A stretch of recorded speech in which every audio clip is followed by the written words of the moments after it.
తెలంగాణలో ఆరోగ్యశ్రీ సేవలపై suspense వీడిందా? Private corporate ఆసుపత్రుల్లో సేవల పరిస్థితి ఏంటి? నెట్వర్క్ ఆసుపత్రుల డిమాండ్స్ ఏంటి? సర్కార్ చెబుతున్నదేంటి? తెలంగాణలో ఆరోగ్యశ్రీ సేవలు యథావిధిగా కొనసాగుతున్నాయి. ప్రైవేట్ కార్పొరేట్ ఆసుపత్రులు సమ్మెకు దూరంగా ఉన్నాయి.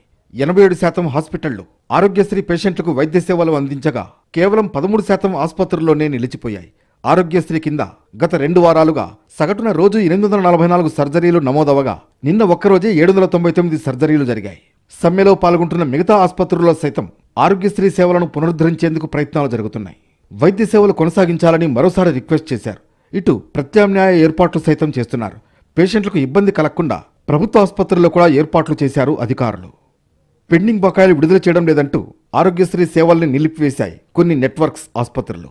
ప్రభుత్వం స్పందించే వరకు సేవలు ఉండవని తేల్చి చెప్పాయి. తమకు ప్రభుత్వం నుంచి 1400 కోట్ల రూపాయలు రావాలని చెబుతున్నాయి. అయితే ప్రభుత్వం వాదన మరోలా ఉంది. గత ప్రభుత్వంలో కొంటే అదనంగా డబ్బులు విడుదల చేస్తున్నామని చెబుతోంది. ఆరోగ్యశ్రీ పరిమితిని సైతం 5 లక్షల రూపాయల నుంచి 10 లక్షలకు పెంచామని తెలిపింది.